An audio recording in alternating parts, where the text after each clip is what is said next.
give me the strength that I need. Yeah. Because I have the faith, even if it's just a tiny bit, mustard seed size faith. I got strength, just though. a little bit. Just give me the strength.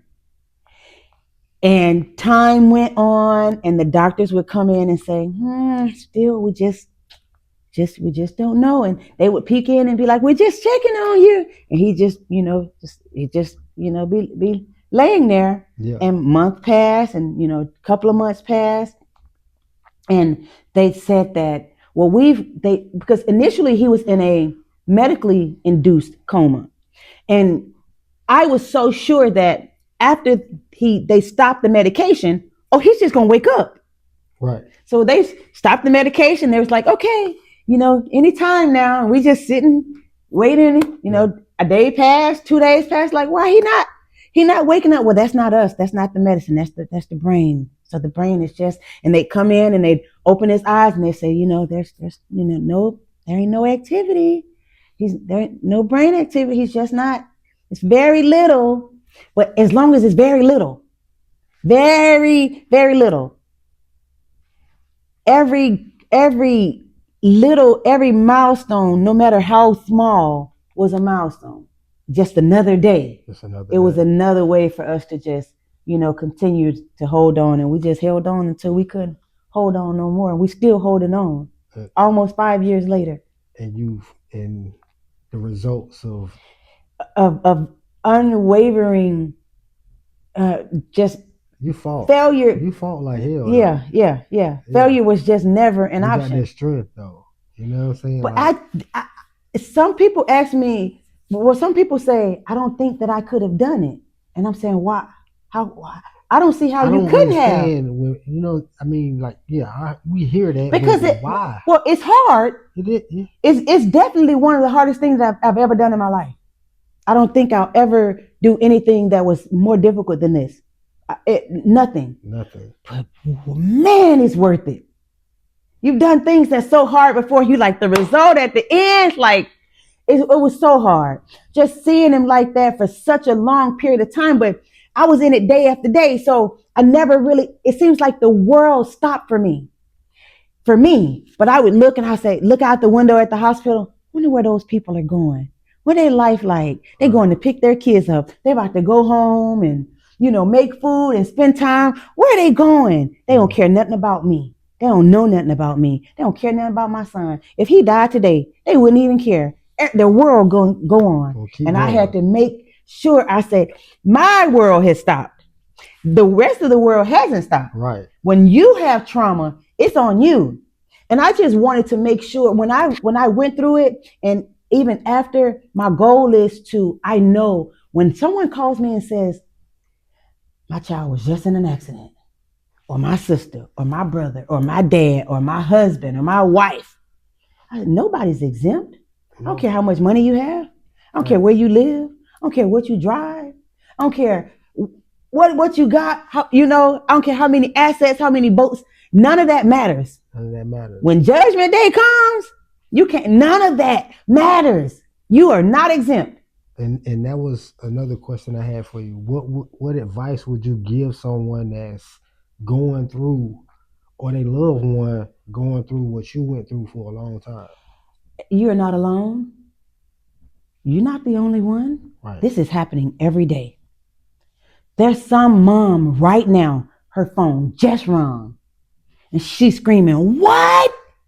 Wow, my baby. What? Yeah. No! She's not exempt. Neither are you, neither is the camera woman, neither the people outside. Nobody. Anybody can get it. And nobody knows what tomorrow brings. Right. And some people don't make it through this. So I tell those people, hey, you have a chance to fight. Now it's time for you to put that cape on. You're a superwoman. You're a Superman. You don't even know it. It's time to put that cape on. Go home and get you a sheet, tie it around your neck, and look at yourself in the mirror and say, you got this.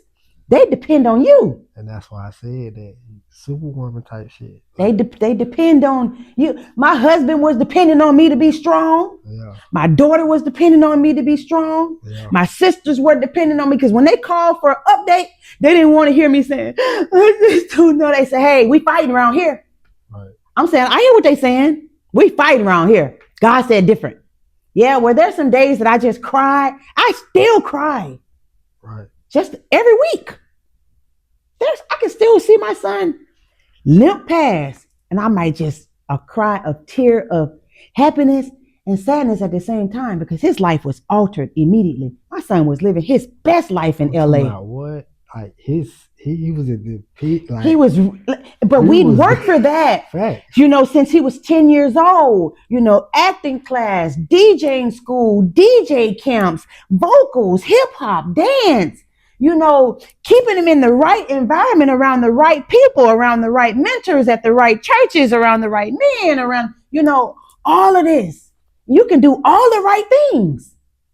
But what God has in store for you, there ain't nothing you can do about it. For real. Because when he says, hey, this card is picked for you, all you can do is take your card and say, I got to deal with the hand that I'm dealt. Right. This my card. You can't pass it on. You can't pass it on.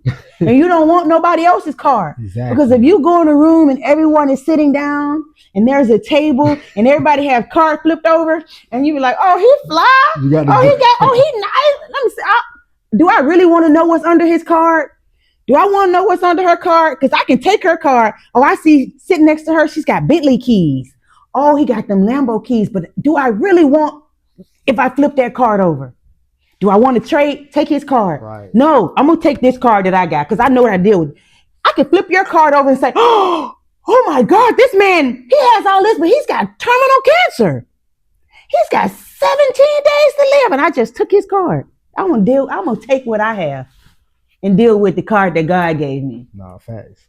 That's real rap. Nah, for real. Because most people want what they see. And on the outside, they're not give anything. You know what I'm saying? And that's exactly what they say. I will give anything. Will you? What are you willing to trade? What are you willing to trade? Because my cousin said that to me a couple weeks ago. He said, man, look, you could want what he got, but he might could take 9 inches. You can't. Are you willing to try? Right. You willing to try? Right. So something that one person may have and they can survive it, and someone can have. I've had people that have passed whose injuries were not as severe as my son's. They were in the hospital less. They came home quicker. And when I heard they passed, I'm like, wait, what? Wow. But God has a plan for everyone, and you don't know your birthday or your death date. You can't choose those dates. We can try, but we can't choose them, and you can't choose them for someone else. God has the final call. He has the final say, and you have to live and know that. Nah, for real. Nah, that's what's up, though. So that made you get into the physical therapy side of it? Kind of, sort of. Was you already dibbling and dabbling in it? Or? No, not at all. Music, total entertainment industry. So this happening to Fresh. Okay, so as far as let me back a little bit. The day before Fresh's accident, we closed Fresh Studios here in Atlanta. So he'd had a music studio that I got for his 18th birthday. You know, we made a little money in there, and then we had a little issue, then COVID, and we had opportunity to sort of get out of it. So we closed the studio and we sold everything. We had Fresh Party Bus. Right. I sold the party bus. The party bus, the studio closed 30 days before his accident, and the party bus sold the day before the accident. And we'd been saving for a house. So we had a little money saved. So when the accident happened, we were like, let's go. We didn't really think about our money for savings. We were in California. We needed Airbnb, place to stay, rental car, and we were, spending pretty quickly. And as time progressed, and after being in ICU, in a coma for about 5 weeks, he was in ICU for about 6 months. He was in the hospital for 11 months. So after that, and it was time, they were basically saying like, this is his, he's not gonna get any better. When we can't send him to, we can send him to a nursing home, a long-term care facility, because he's not following commands. We're saying give him a thumbs up, and the brain was injured severely. So he would just literally, he could, whenever he was awake, pretty much just, blink his eyes. Right. And they said he has to be able to follow commands. And they sent him home. They put him in an ambulance and brought him home. And every day I sat in there with him and talked to him and played music and talked to him and tried to get him up. And my husband and I got him up every morning at 8:00 and mushed his food and put it in the feeding tube and tried to give him food over and over and over and over and over and over every day when he couldn't do anything. Right. Got him dressed just to get out the house. Well, we're going to go to the movies. We're going to go to the park. We're going to go to somewhere, because mentally I couldn't stay in the house. Yeah. I'm used to being on the go. I know my son. He's used to being on the go. Right. We're used to being outside. He's on the go. So I felt like I've got to show him what being on the go again looks like. I'm like, Fresh, you're 22. We got to get you out this house. What 22-year-old, I got a video of me saying, what 22-year-old guy stays in the bed all day? You can't stay here, because he was sore. It was hard to lift him. He was dead weight. He's paralyzed on one side. So to move those extremities was painful. Yeah. And I was researching. So how do you move? What do? I can't leave him here, get him up and keep him moving. And I learned then, which I already knew this, but it reiterated, consistency is key. Right. And I needed to find the key. What's the key to this? Consistency. In life, in anything that you do, if you do it consistently, you can't tell me there won't be a change. If you're 500 pounds and you get up and you walk every day, you're not telling me that you'll never lose a pound. If you do anything consistently, you're going to see a change, right, whether it's good or bad. If you drink consistently, you will become an alcoholic. It's gonna work. That consistency is gonna be the key to your downfall. Reps. And I figured out early, if we do it consistently, even on the days that were tough days, my body started to break down. My shoulders started to hurt. My back started to hurt. I started to have sciatica from trying to lift it. My husband was still trying to go to work. He started working in California. So I'm just thinking, I got to figure out a way to do something with him every day. There's a tool for this. Here's a facility. And I just started calling places. How much does it cost? Oh, insurance not paying for it? We got it. And after we started to do so much therapy, I started to take pictures at every facility we went to. Right. And I said, I'm going to buy this. I need to put this in the house because I ain't going to be able to afford to keep bringing him here. So I need to see what they're doing, get this at the house, and work on him at home. Find this little piece. If I can't afford this, what's the next step down? What can I do? And I just turned the living room into like a gym, like a rehabilitation center. I had the standing frame, we had the treadmill, we had the walker. I just started buying everything. Money was dwindling, but I was never even looking at the account. It didn't even matter because there's no cost of saving my son's life.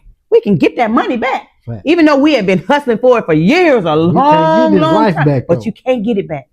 There was nothing. And once I saw, and I did realize this, with a traumatic brain injury, 90% of TBI, severe TBI, lose their memory. I had no idea that my son didn't know who we were. My husband, his sister, his brother, my mom, he had no idea.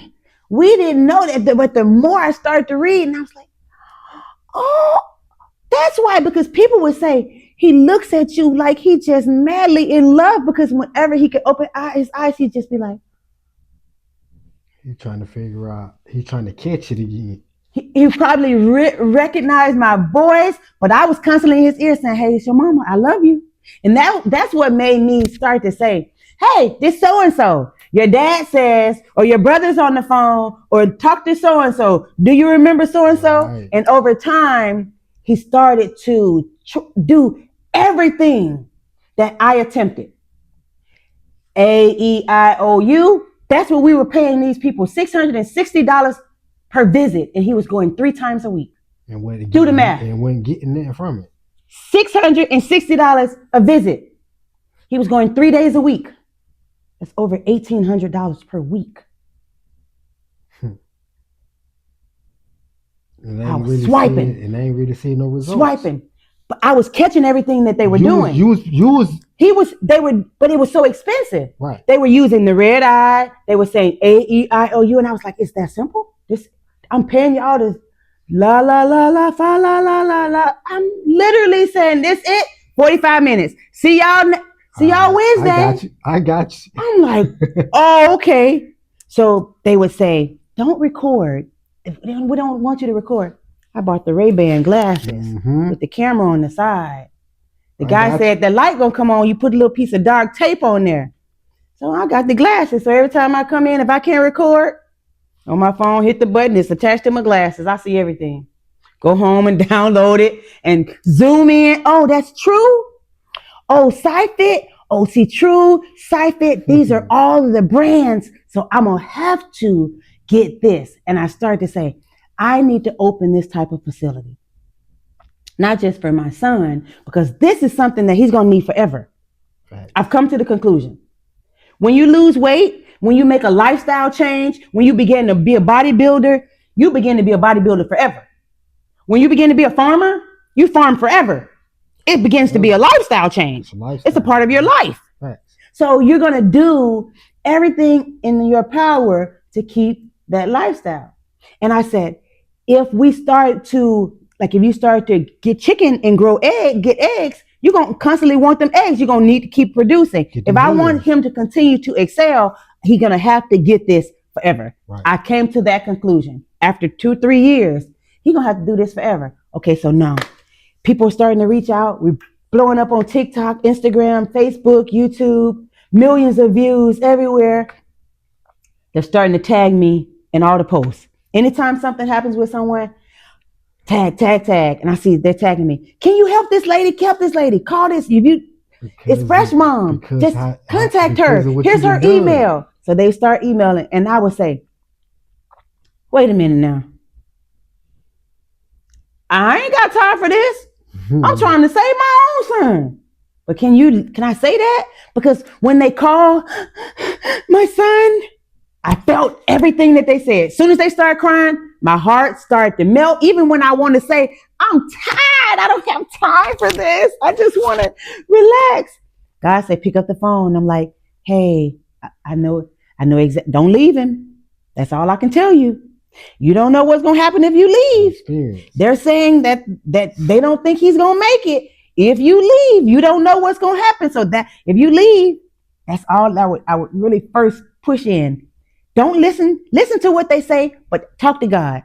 And if God tell you that it's over, and one parent told me, she was like, I did. And this was recently. My son's lost a female friend here in Atlanta, was killed in a car accident last month. And I asked her mom this. I says, talk to God.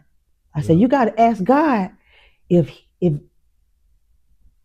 intended for her to stay or if she gonna go. And she says, I've made my peace. And God is telling me that I don't think she gonna pull through this. I said, well, sis, I ain't been there. But if that's what God told you, you prepare yourself. And she passed about 5 days after that. But everybody's different. But what God wanted me to do was give her that strength to have that conversation. But do you believe in the power of the tongue? Like it.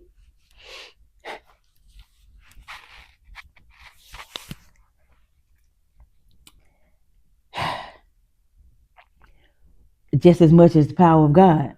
The tongue is so powerful. And the mind is powerful too. Just as powerful. Even if you don't say it, and you're thinking it, it's just as powerful. You can say, "Oh, he'll survive," and then if you're thinking, "Yeah, I just don't see it," your thought process has taken over what you're saying. This is the right spot.